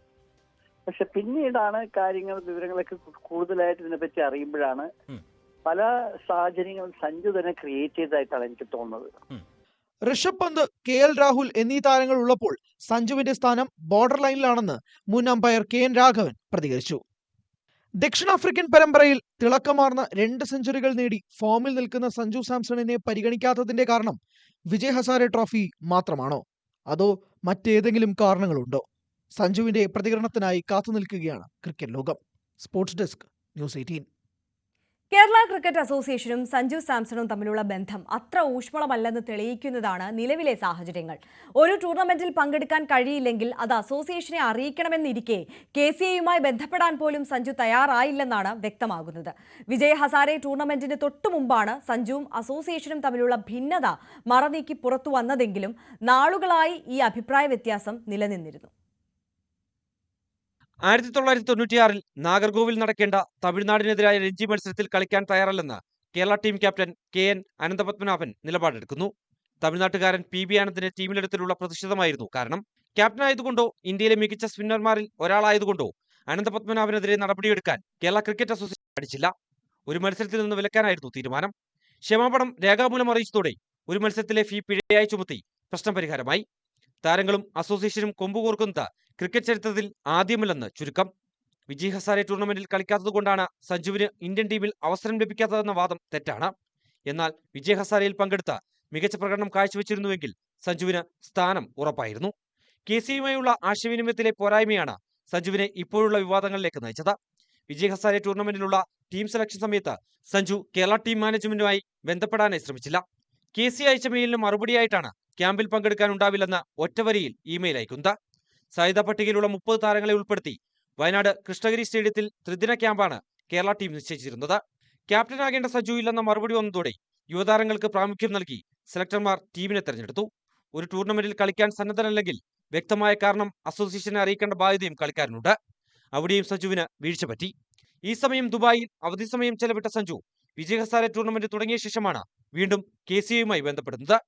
കളിക്കാൻ തയ്യാറാണെന്ന് സഞ്ജു അറിയിച്ചെങ്കിലും തെറ്റായ കീഴ്വഴക്കം സൃഷ്ടിക്കുമെന്ന നിലപാടെടുത്തു KCA. യുവതാരങ്ങൾക്ക് മാതൃകയാകേണ്ട ക്യാപ്റ്റൻ തോന്നുംപടി ടീമിലേക്ക് വരുന്നതിനെ KCA എതിർത്തു. ഗ്രൂപ്പിൽ 5ാം സ്ഥാനത്തായി ക്വാർട്ടർ കാണാതെ പുറത്തായപ്പോഴും കേരള ടീമിൽ സഞ്ജു എത്താത്തതിന് കാരണം ഇതാണ്. ക്രിക്കറ്റ് അസോസിയേഷനുമായുള്ള അഭിപ്രായ ഭിന്നത അതിവേഗം പരിഹരിക്കേണ്ടതുണ്ട് സഞ്ജുവിന്. ദേശീയ ടീമിൽ ഇല്ലാത്തപ്പോൾ ആഭ്യന്തര മത്സരങ്ങളിൽ കളിക്കണമെന്ന് സീനിയർ താരങ്ങൾക്ക് പോലും BCCI കർശന നിർദ്ദേശം നൽകുന്ന സാഹചര്യവുമുണ്ട്. ചാമ്പ്യൻസ് ട്രോഫിക്കുള്ള ഇന്ത്യൻ ടീമിൽ ഉൾപ്പെടാത്തതാണ് വിവാദങ്ങൾക്ക് കാരണമെന്നിരിക്കെ സഞ്ജുവിന്റെ സാധ്യത അവസാനിച്ചിട്ടില്ലെന്നാണ് വിവരങ്ങൾ. 15 അംഗ ടീമിനെയാണ് പ്രഖ്യാപിച്ചത് എങ്കിലും ആദ്യ റിസർവ് താരം സഞ്ജു തന്നെയെന്നാണ് BCCI നൽകുന്ന സൂചന. Sports desk, news 18. KCAയെ പ്രത്യക്ഷത്തിൽ തള്ളാതെ സഞ്ജു സാംസന്റെ പിതാവ് സാംസൺ വിശ്വനാഥൻ. സഞ്ജുവിനെതിരെയുള്ള നീക്കം ചില കൃമികളുടെ ഭാഗത്തു നിന്നുണ്ടായത്. ഞാനും എന്റെ മക്കളും KCAയോട് ഒരു തെറ്റും ചെയ്തിട്ടില്ലെന്നും സഞ്ജുവിനെ വളർത്തിയത് KCA ആണെന്നും സാംസൺ പ്രതികരിച്ചു. ഇടവേള.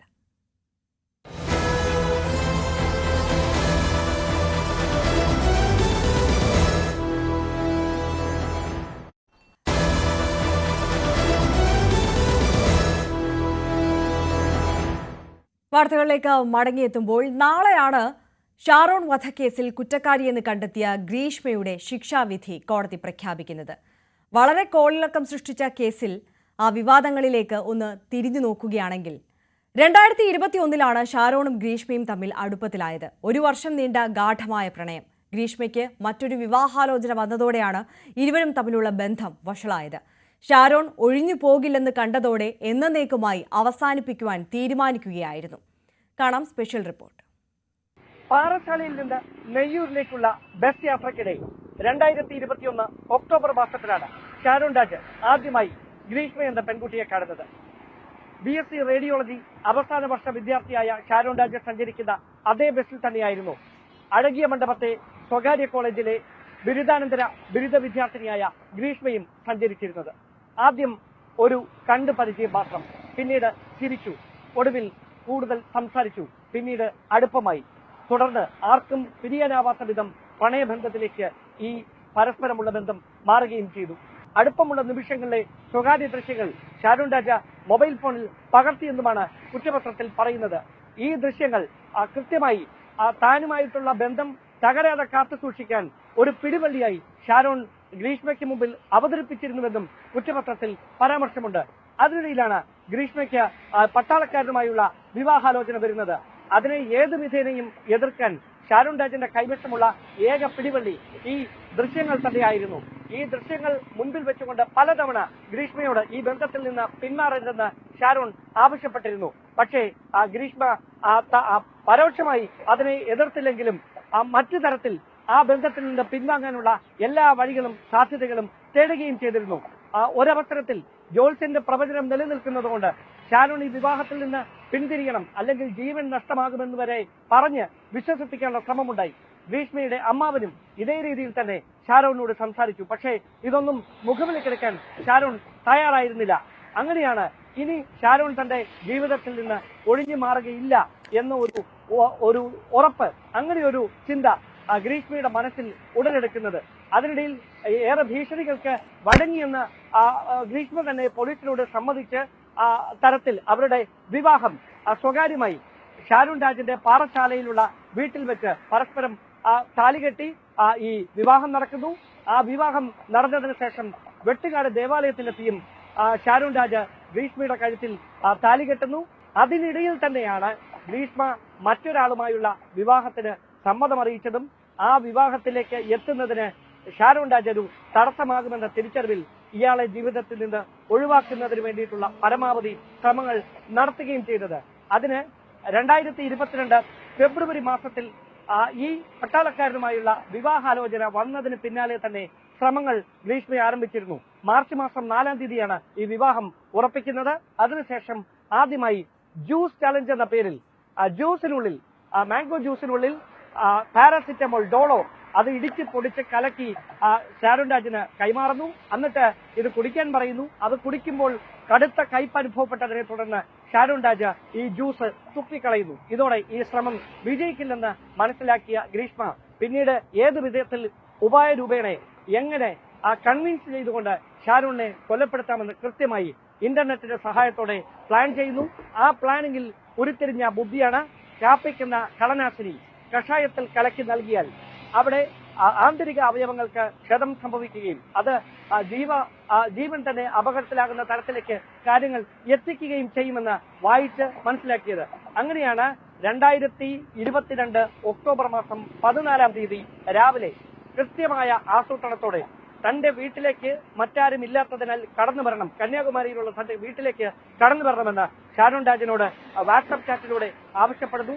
അവിടേക്ക് എത്തിയാൽ നിനക്ക് എന്നിൽ നിന്ന് എന്ത് വേണമെങ്കിലും എടുക്കാമെന്ന് വാട്സ്ആപ്പ് സന്ദേശത്തിലൂടെ ഷാരോൺ രാജിനെ അറിയിക്കുന്നു. അങ്ങനെ ഷാരോൺ രാജിന്റെ മനസ്സിളക്കി പ്രലോഭിപ്പിച്ച ശേഷം ഗ്രീഷ്മ എത്രയും പെട്ടെന്ന് കന്യാകുമാരിയിലുള്ള വീട്ടിലേക്ക് എത്താൻ ഷാരോണിനോട് ആവശ്യപ്പെടുന്നു. ഷാരോൺ തന്റെ സുഹൃത്ത് റെജിനോടൊപ്പം കന്യാകുമാരിയിലുള്ള ഗ്രീഷ്മയുടെ വീട്ടിലേക്ക് പെട്ടെന്ന് എത്തുന്നു. എത്തിയതിനു ശേഷം താൻ തുടർച്ചയായി ഈ കഷായം കുടിക്കാറുണ്ട്, പക്ഷേ ഇതിന്റെ കയ്പ് കാരണം ഇത് ഇറക്കാൻ കഴിയുന്നില്ല എന്ന് ഗ്രീഷ്മ തന്നെ ഇതിനോടകം പലതവണ ആവർത്തിച്ച് ഷാരോണിനോട് പറഞ്ഞിരുന്നു. അപ്പോഴൊക്കെ ഷാരോൺ കളിയാക്കുക മാത്രമാണ് ചെയ്തിരുന്നത്. അങ്ങനെയാണെങ്കിൽ നിനക്കിതൊന്ന് കുടിച്ചു കാണിക്കാൻ മേലെ എന്ന് ഗ്രീഷ്മ പറയുന്നു. ആ വെല്ലുവിളി ഏറ്റെടുത്തുകൊണ്ട് ഷാരോൺ രാജ് നേരത്തെ തന്നെ ഗ്രീഷ്മ തയ്യാറാക്കി വെച്ച 1 ഗ്ലാസ് കഷായം, അതായത് 100 മില്ലി കാപ്പിക്കുന്ന കളനാശിനി ചേർത്ത് ബാക്കി കഷായം കൊണ്ട് മിക്സ് ചെയ്ത ഈ കഷായം 1 ഗ്ലാസ് ഉടൻ തന്നെ കുടിക്കുന്നു. തൊട്ടു പിന്നാലെ ആ മുറിക്കുള്ളിൽ വെച്ച് തന്നെ ഷാരോൺ രാജ് ഛർദ്ദിക്കുന്നു, അവശനാകുന്നു. പിന്നീട് ഏതാണ്ട് 20 മിനിറ്റ് മാത്രം ആ വീട്ടിൽ ചെലവഴിച്ചതിനു ശേഷം ഷാരോൺ രാജ് റെജിനൊപ്പം പുറത്തേക്കിറങ്ങുന്നു. പോകുന്ന യാത്രയിൽ പാറശാലയിലേക്കുള്ള വീട്ടിലേക്കുള്ള യാത്രക്കിടയിൽ പലതവണ വഴിയിൽ വെച്ച് ഛർദ്ദിക്കുന്നു. പിന്നീട് പാറശാലയിലെ താലൂക്ക് ആശുപത്രിയിൽ ചികിത്സ തേടുന്ന തരത്തിലേക്ക് വരെ കാര്യങ്ങൾ എത്തുന്നു. ഡോക്ടർമാർക്ക് സംശയം തോന്നിയതിനെ തുടർന്നാണ് ഷാരോൺ രാജിനെ തുടർന്ന് മെഡിക്കൽ കോളേജ് ആശുപത്രിയിലേക്ക് റഫർ ചെയ്യുന്നത്. പിന്നീടാണ് ഏറ്റവും ദയനീയമായ സാഹചര്യം. ഏതാണ്ട് 14 ദിവസത്തോളം മരണവേദന അനുഭവിച്ച് ഷാരോൺ രാജ് മെഡിക്കൽ കോളേജ് ആശുപത്രിയിൽ തുടരുകയാണ്. ചുണ്ടു മുതൽ അടിവയർ വരെയുള്ള ഭാഗങ്ങൾ, ആന്തരികാവയവങ്ങൾ മുഴുവൻ, ശ്വാസകോശവും കരളും വൃക്കകളും അടക്കം അതിന്റെ എല്ലാ പ്രവർത്തനങ്ങളും തകരാറിലായി.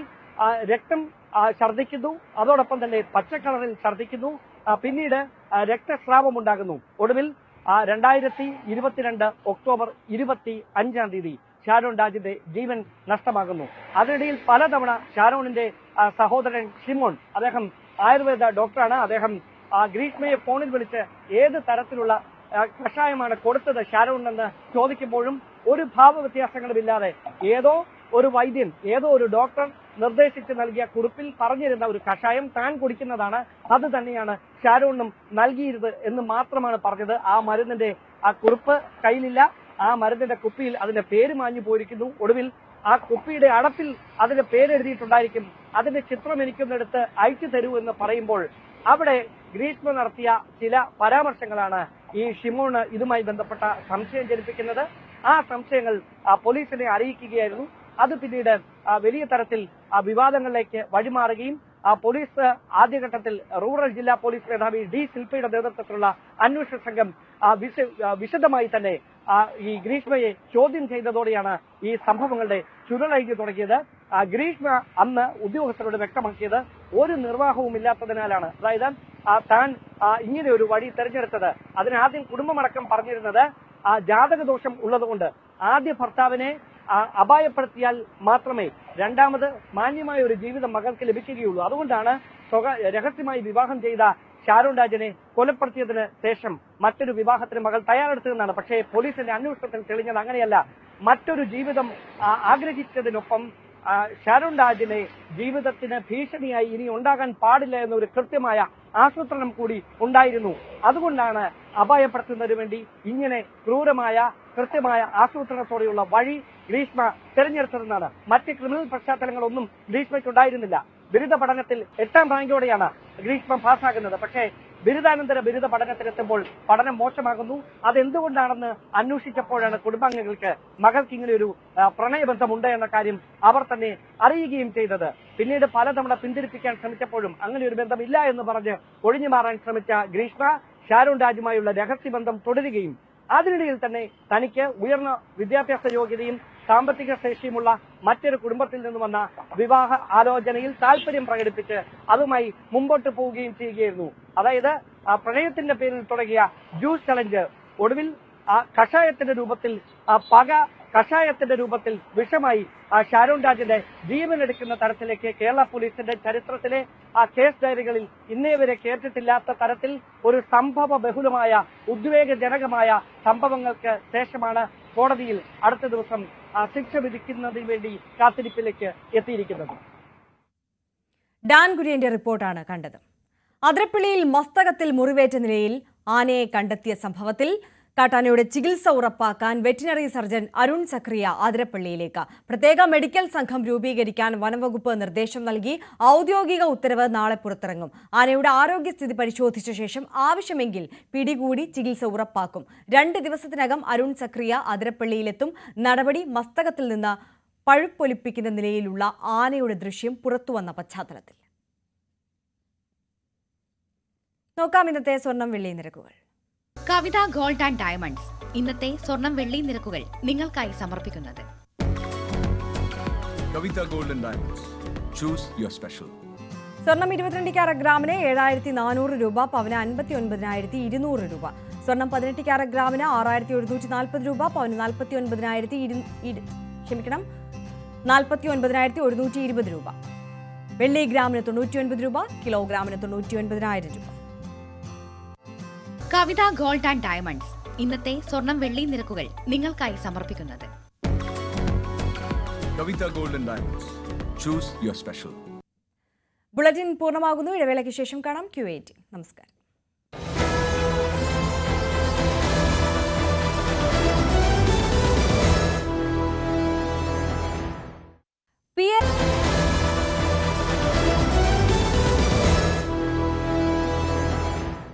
വാർത്തകളിലേക്ക്. താമരശ്ശേരി പുതുപ്പാടിയിൽ മയക്കുമരുന്നിന് അടിമയായ മകൻ വെട്ടിക്കൊന്ന സുബൈദയുടെ മൃതദേഹം ഖബറടക്കി. വീട്ടിലെ പൊതുദർശനത്തിന് ശേഷം അടിവാരം ടൗൺ ജുമാ മസ്ജിദിലായിരുന്നു ഖബറടക്കം.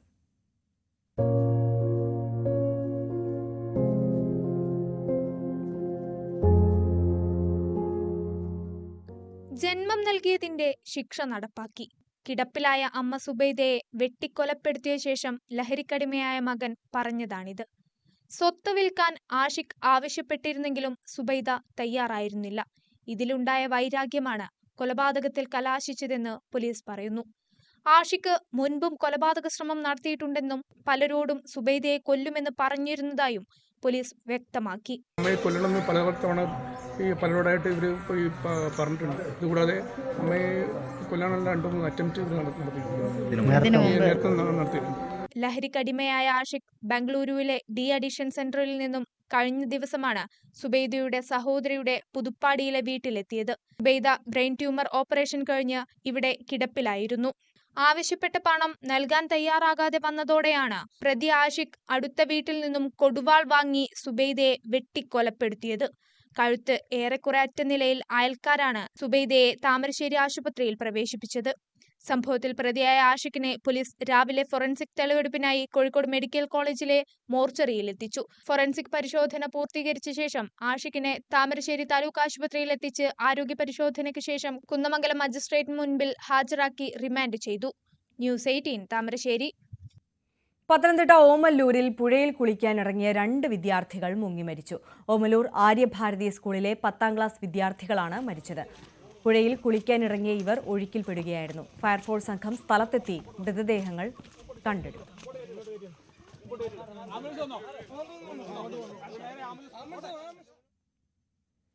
തിരുവനന്തപുരം തമ്പാനൂരിൽ മഹാരാഷ്ട്ര സ്വദേശികളായ സഹോദരങ്ങൾ ഹോട്ടൽ മുറിക്കുള്ളിൽ മരിച്ച നിലയിൽ. അനാഥരാണെന്നും കടുത്ത ദാരിദ്ര്യമാണെന്നുമുള്ള ആത്മഹത്യാക്കുറിപ്പും പോലീസ് മുറിക്കുള്ളിൽ നിന്ന് കണ്ടെടുത്തു. ഇൻക്വസ്റ്റ് നടപടികൾക്ക് ശേഷം മൃതദേഹം മെഡിക്കൽ കോളേജ് ആശുപത്രിയിലേക്ക് മാറ്റി. കൊല്ലം സ്വദേശിയായ 16-കാരി കുഞ്ഞിന് ജന്മം നൽകി. ആലപ്പുഴയിലെ ആശുപത്രിയിലായിരുന്നു പ്രസവം. ആശുപത്രിയിൽ നിന്ന് വിവരം ലഭിച്ചതിനെ തുടർന്ന് ചൈൽഡ് വെൽഫെയർ കമ്മിറ്റി അന്വേഷണം നടത്തുകയും കുഞ്ഞിനെ ഏറ്റെടുക്കുകയും ചെയ്തു. പെൺകുട്ടിയുടെ മൊഴി പോലീസ് രേഖപ്പെടുത്തി. വിശദമായ അന്വേഷണം തുടങ്ങിയതായി പോലീസ് അറിയിച്ചു. കുട്ടിയുടെ വീടിന് മുന്നിൽ പ്രതിഷേധിച്ച 5 കോൺഗ്രസ് പ്രവർത്തകരെ പോലീസ് അറസ്റ്റ് ചെയ്തു. കൂടുതൽ വാർത്തകൾ ഇടവേളയ്ക്ക് ശേഷം.